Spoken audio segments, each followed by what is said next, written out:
Hi and welcome back to Little Cup of Blessings. Today I have a very important subject, I think. So I thought that we should dive right into it today.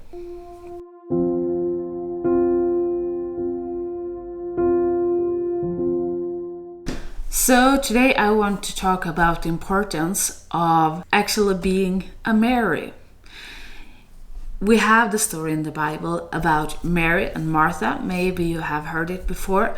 If you haven't, I will read the passage for you so you get the whole context of this situation.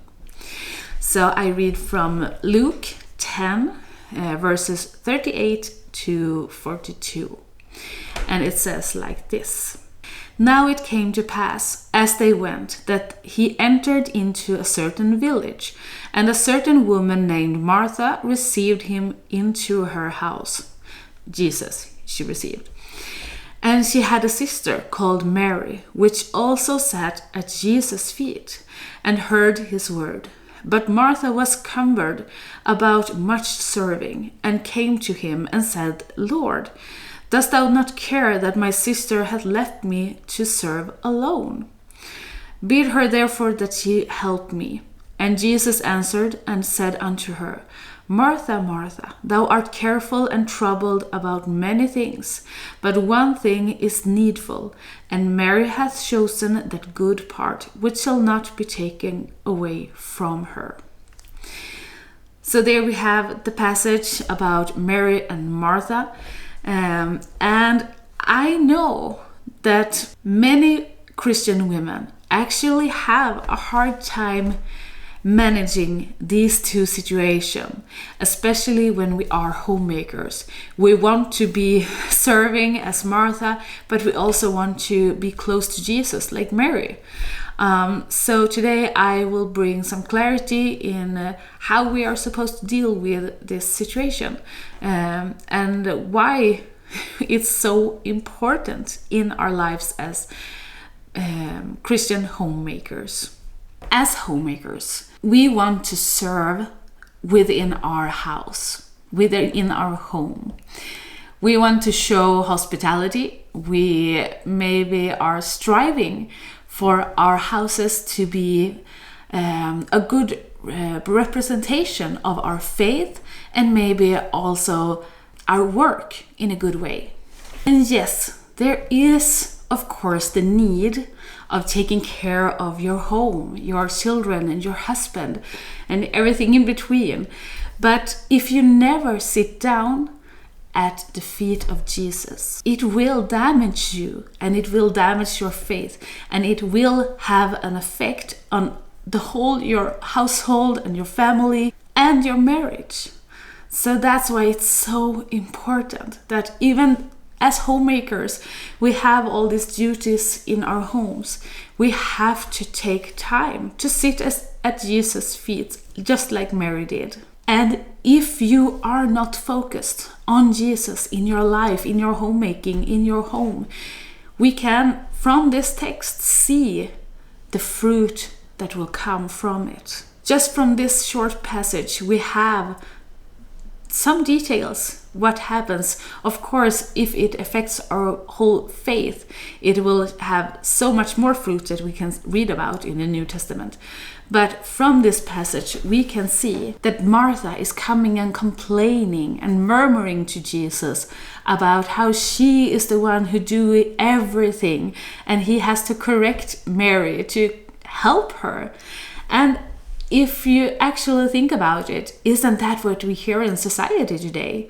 At least I have heard it, that many women are complaining, oh, my husband doesn't help me, I have to do all the work, why am I the only one doing it?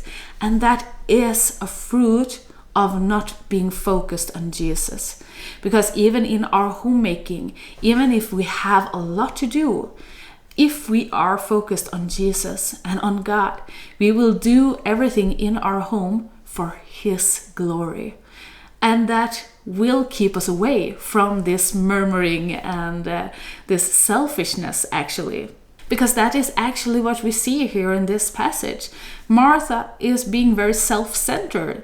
She is serving, she is doing all the work. Maybe she also wants to sit at Jesus' feet, but she feels like she has to do everything else before she can do it, because she wants to be very hospitable and serve him in a good way.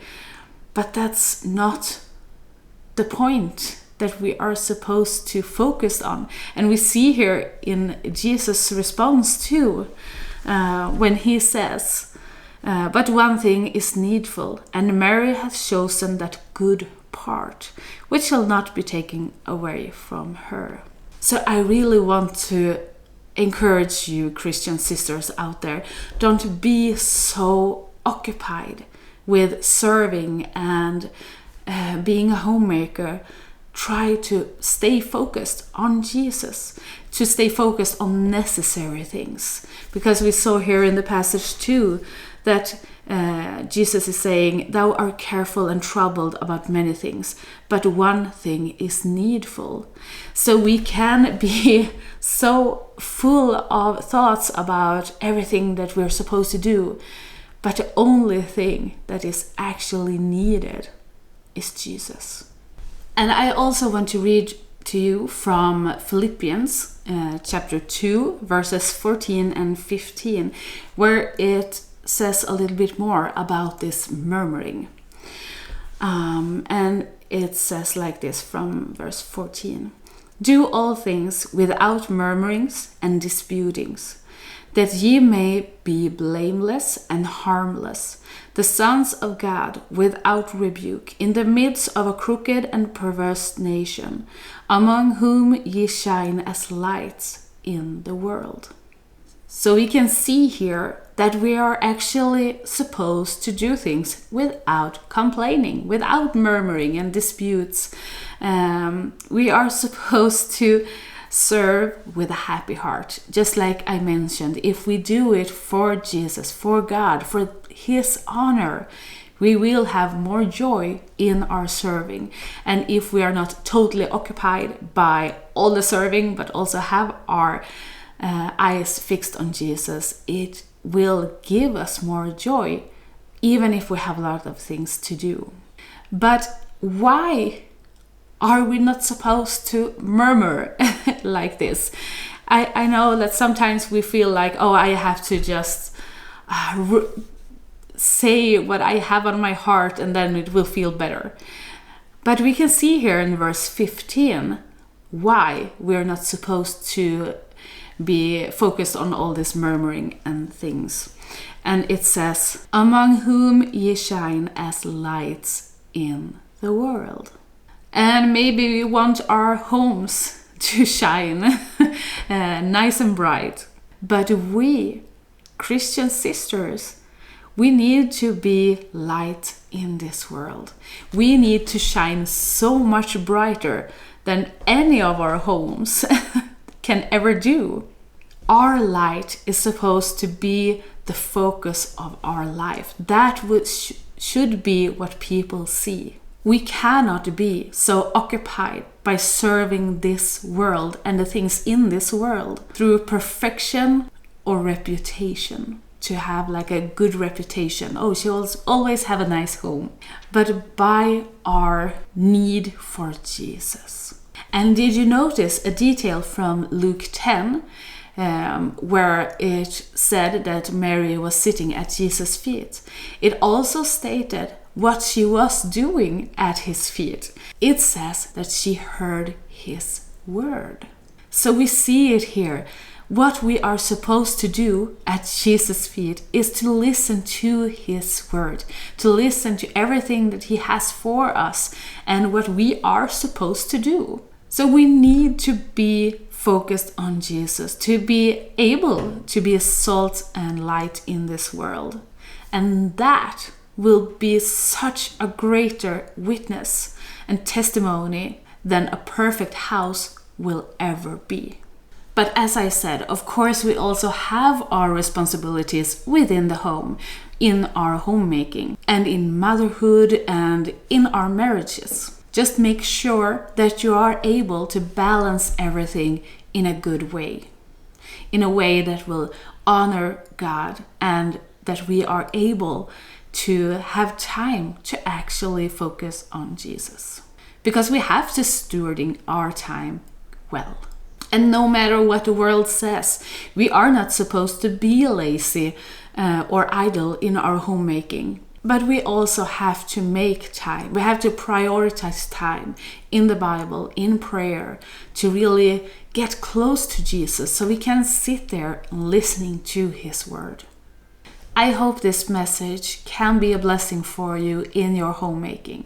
And I would be very happy and appreciate if you would subscribe to the channel if you want to hear more of this kind of encouragements or guidance in Christian homemaking or womanhood and motherhood, marriages, and everything in between in biblical womanhood.